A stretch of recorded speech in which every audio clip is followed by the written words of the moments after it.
So we are now filming the 8, coxswain by Jen, stroked by Willard. Hopefully we got a lot of good footage of the 4, but there's no like video display. Smile for the birdie.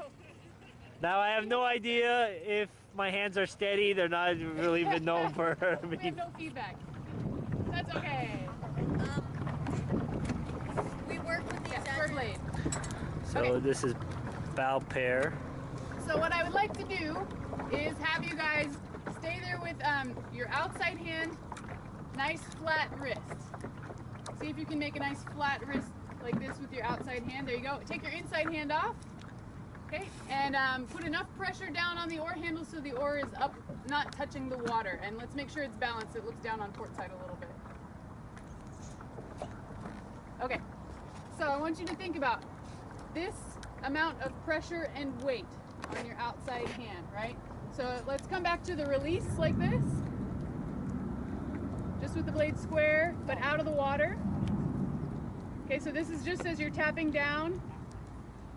And send your hand away nice and low to keep the blade off the water. So keep it low, Kirsten. Handle a little lower. There you go. Okay, now put your inside hand on. And what we're gonna do is feather the blade and square the blade back and forth, feather, square, and I want you to keep that outside wrist flat. Don't let it bend at all, okay? So just let the handle swivel inside. So just go ahead, feather, square. Try to keep that outside hand heavy so the blade stays off the water. We don't want to touch the water here. So Kirsten, lower with that left hand. There you go, good, good, good. But keep your wrist flat. Do you see how your left wrist is bending like that? So you want to feel the oar kind of swivel in your hand. There you go, there you go. Might need a push. Good. Reach, Forrest, reach! We won't hurt you. Good, so this is the feeling every time you square and feather that you're going for, right? The outside wrist, keep that outside wrist up a little higher. Yeah, there you go. Yeah, just try to keep it exactly the same. There you go, good. One thing you can do to, yeah, I like that. Just to get the feel of it, you can even, don't even close your fingers, just have it pushing down like this with your hand open even. Think about that pressure that you're putting down on it. This is what your outside hand does during the whole recovery. You can even not grab onto the oar handle, just keep pressure downwards on it and you'll be good. You don't have to even grab around or anything like that. So you want to have, you can do the piano fingers, Cindy and I talk about, right? As you're on the recovery, when your handle, that left hand for you, Kirsten, and right hand for Cindy, pressure downward. Right? So you're fighting gravity. Gravity wants to take the blade down onto the water. You don't want to let it. You got to put some pressure down on that outside hand. And then with your inside hand, it's just a little quick flick. It should allow the oar to plop right into feathered and right back to squared because of the way that white sleeve is shaped.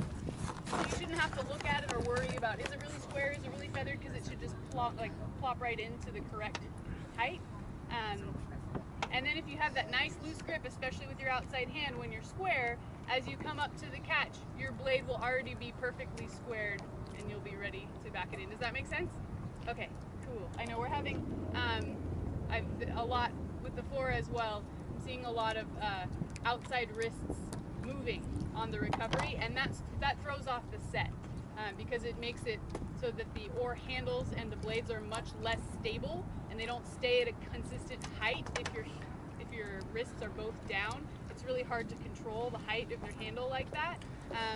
So that's something that maybe, Jen, if you want to do with other people that you think might be having a similar problem, or just everybody in the boat to reinforce it the entire time. And before, at one point, all the port was squaring up, but then it was knocking it down so starboard couldn't square up. So they were this side was squaring up, but then this side was down, so they were scraping, and they were saying they couldn't square up. Right. So we're definitely, and we were down to starboard. Filming on men's 8, Willard and Matt.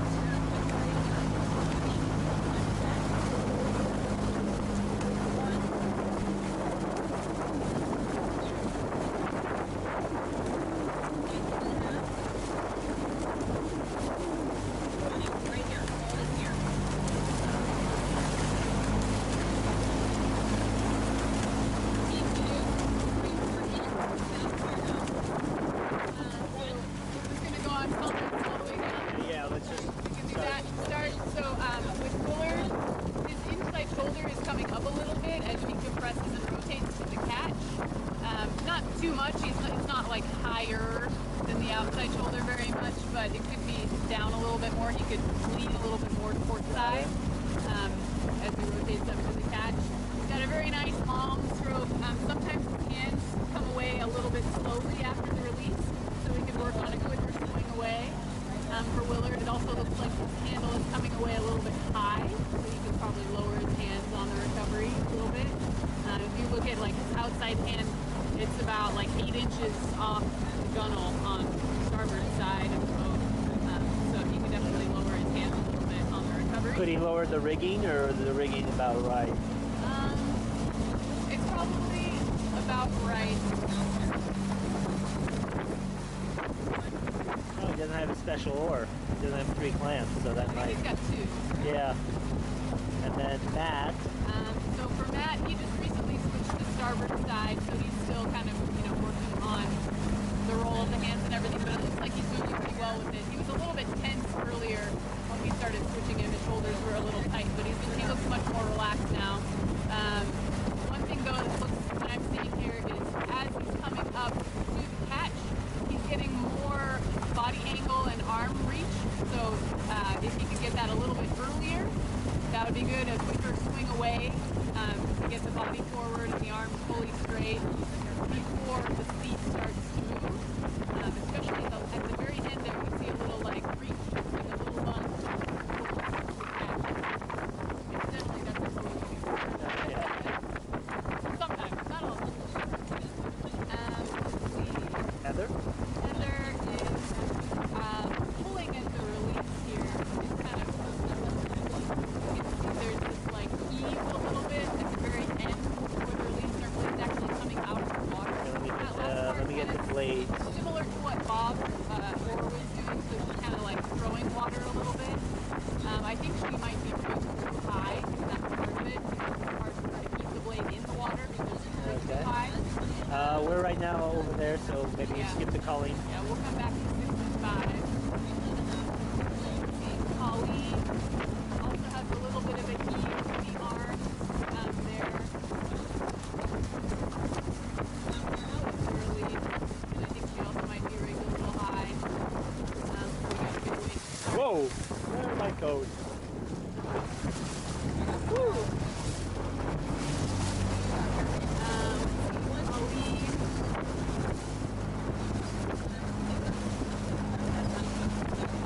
Also, handle height's a little bit high at the start of the recovery.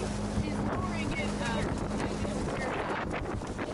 press it to the recovery height to get her ready for the catch. But doesn't that cause the skying right there if you see the oar? Yeah, she's doing it early enough that it's not like a major sky because she's squaring her blade early. But it does kind of throw the set off right from the release. So she could definitely have her handle lower right from swing away, right from the release. You can see how she's coming away. She's like coming in and then coming away almost level, and then the hands are dipping down after her handle gets in front of her knees. So that's definitely something to work on. Colleen there. Let's see. Teresa. Teresa. Relax. She's opening the body early. You can see, like, right from when the oar goes in, she's like immediately the shoulders are going back. So keeping the stomach on the thighs a little bit longer to squeeze the legs first. What she's doing right now, opening her body early like that, is going to cause her to have some lower back pain probably. She might feel sore in the lower back because she's opening the body early, putting too much stress on the muscles of the lower back. So that's probably my number one thing for her. I don't want her to have a lower back issue from that. And that's actually my signature problem. I open the body early as well, so I know how that feels. Yeah, try to keep the body in forward as the legs squeeze for like the first half of the leg drive, and then try the body open when the legs have already picked up the brunt of the force and the acceleration. So for Teresa, somebody who does it correctly would be Willard.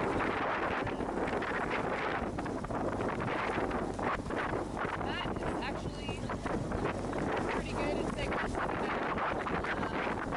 That is Karen, yeah.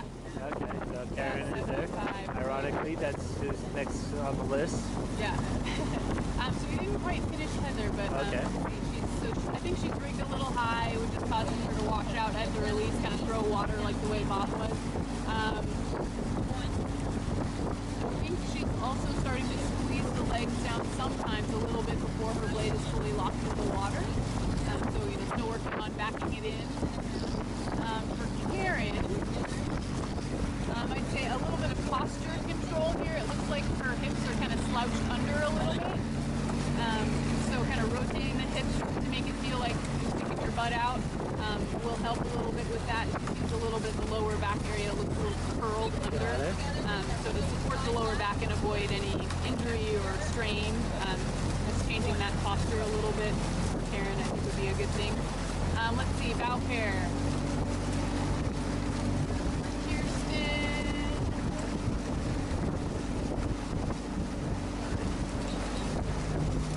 Working on drawing through for the release.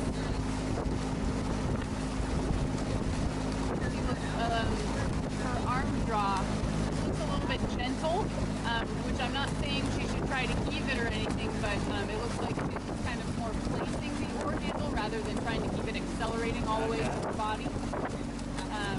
So trying to, I'd say, get that little bit of a snap, pulling it. So that's the infamous patty coat, head and snap. Yeah.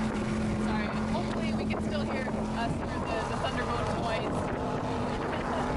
One thing I've noticed is that I think this is probably, I don't know, issue of a club, but a lot of people with their inside-outside hand, they're using their outside hand to feather. Yeah, we also have some feathering with the outside hand in this boat. It looks like Teresa. pretty much everybody in the bow four is doing it with the outside hand. Feathering with the outside hand. You can see Cindy, that last stroke that she took this last year, she was thinking about it. Corrected it really quickly, but she still had a little bit of an outside wrist. So for an example, we can see how Willard with his inside wrist. And Matt is actually using his outside wrist very well from this angle. So if you look at Matt's outside wrist, he keeps it flat. And he keeps the hand on top of the oar handle all the time on the recovery. That's what we're going for. See for Willard here, you can see the positive stays on top. He's got the loose fingers, like the piano fingers almost there. Not gripping the oar really tightly. The inside wrist just flicks down and flicks back up. Alright, now that we're rowing by all 8. Let me try to get all So eight. the biggest thing with the set here, I think, is what's happening when people are feathering both their inside and outside wrists. It just makes the oar handle, height of the oar handle and the blade change during the recovery. Okay, you want to take the other angle because we got a lot of. Yeah. I don't want to go too Yeah. fast. And there's something over there that I don't want to wait. He is an SDRC guy. Stern, yeah. Get some video on the handle heights. So right So now. you can see right now, several people are washing out early, which is causing the set I'm on just at port the side. release. I'm on to the kind of starboard be side. operating. I know they're turning. Okay. Oh, sorry. Now we're back to my forward. Okay, no, but I was filming the starboard side.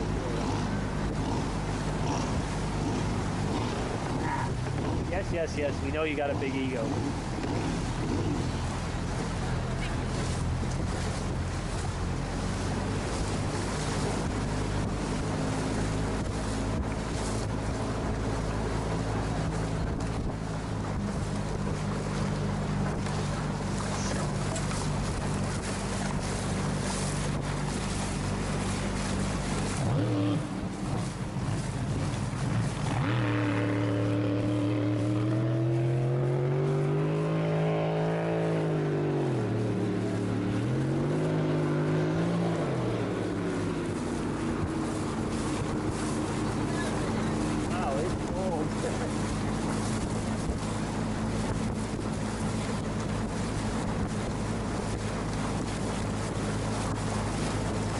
So I don't think we got Cindy's comments down.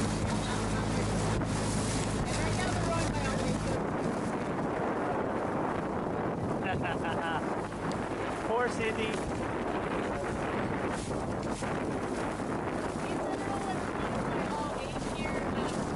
Part of it is the rigging. A lot of people are rigged too high, I believe, and that's causing the set to be off right from the recovery, or like right from the release at the very start. Sometimes it'll, kind of be off and then perpetuate. But it looks like also a lot of people are coming away at, swinging away with their handles a little too high, and so that's trying to push the boat down to the other side. And then if both sides do that, somebody's going to win and somebody's going to lose. So everybody needs to lower their hands a little bit. Okay. So re-rig, check the equipment, like Coach Patty always says. You always blame the equipment. I'm going to get like a straight on from the stern. Yeah, that's what I'm doing. I'm trying to get like. Unfortunately, unfortunately, like I don't know what we're filming, and so when Bob sends it to us, it's really gonna be either we buy the cameraman a drink or we shoot him, depending on how well. I personally want a drink or two. The other thing too, when we row by all eight, you can see right now here with that added uncertainty and a little bit of rocking around side to side. Everybody's really anxious to get the catch over with, so we're kind of like missing the backing it in when we go up to all eight. Some people will get it, now and again when they're thinking about it, but we're kind of like drifting out of the catch without really hanging. So that's what causing a lot of the check and the whiplash. Yeah. So if Jen is feeling check, or if it just feels like the boat's really heavy, especially when you pry the body open, it's like, man, we can't make this boat go anywhere. It's because we didn't use our big muscles to pick up the boat and accelerate. And when we go up to all eight, that's a very common thing, because the catch is like the most anxious time, because if the set is off or something like that, then when we want to take the catch, we're not sure if everybody's catching together or whatever, and it's like we just want to be on the drive where we're stable. So it causes people to rush out of the catch a little too quickly. So it's like, I've got to go for this side again because there's not enough room between them. Okay. So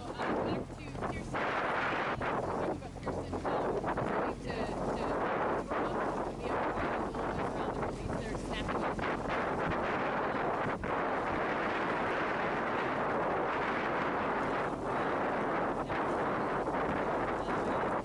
Kirsten, we need to the hips curled under that Aaron has, so trying to stick the butt out a little bit towards the lower back. Your butt behind the shoulders, not directly under. It's a rotation of the hips, instead of kind of being curled under, it's like sitting up tall. Then Cindy, I guess. And Cindy, let's see. Oh, one other random thing that I wanted to mention here. Cindy has her hands very close together. Kirsten, and in particular Pauline, her hands are very far apart. Especially the inside hand there. And I would like to see the inside hand a little bit closer. The outside hand, Cindy, is a little bit extreme in this case. But it allows for more leverage, so you can actually use both arms to hang on the board and apply weight.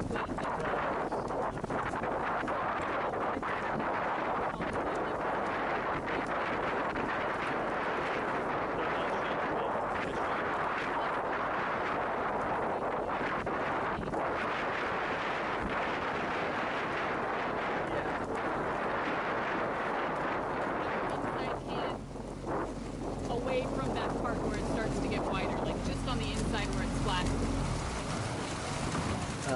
Jen, I'm not sure how deep the sandbar is right now. You had to have me cut the port. Okay. We cut. Thing about Cindy, but I don't know if we can get a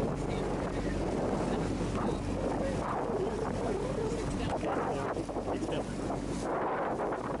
This might be a little far away. Sorry, Cindy. One thing that I'm noticing about Cindy is sometimes with the catch, she goes for a little more with the body compression, kind of like this, an extra little lunge. It's not much, but there is a rate on that stroke. Sometimes she'll be like up her legs, she'll be then she does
bodies, I guess.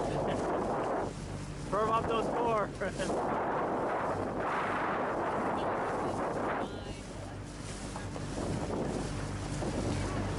I wonder if what would help is when the boat is really leaning towards one side and something.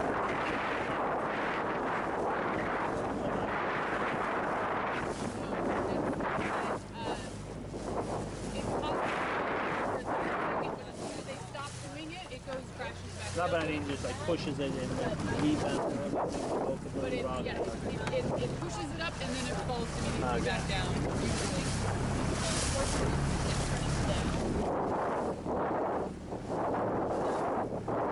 Going through other things that I'm noticing here. I'm looking at the shoulders right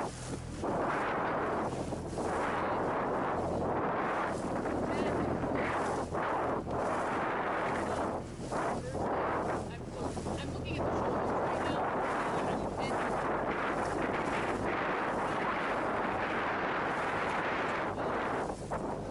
having the sort of like, I don't know how to describe it, but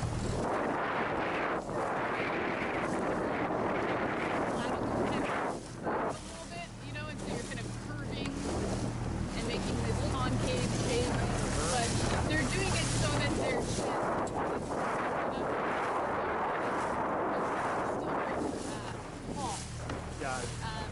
but not tense. And so if you look at Karen, the point that I was wanting to make is when she curls forward, she's curling in a way that's making her shoulders kind of work up and look a little tense. A little tortoise kind of thing? Yeah. So it's getting a little punch in her shoulders.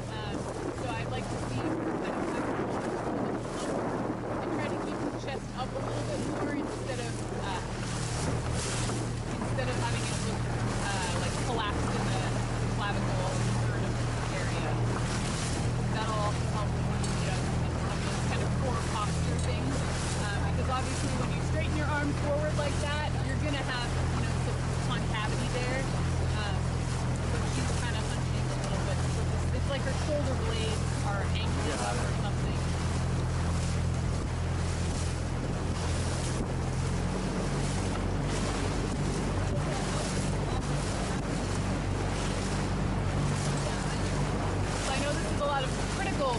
Comments. Obviously, everybody has things that they're doing well, but everybody has things that need to be work on. Everybody always has things they need to work on. Okay. Like Olympic rowing team, right? I'm pretty sure. Much better than it had been. So, bye, Neris. Bye-bye.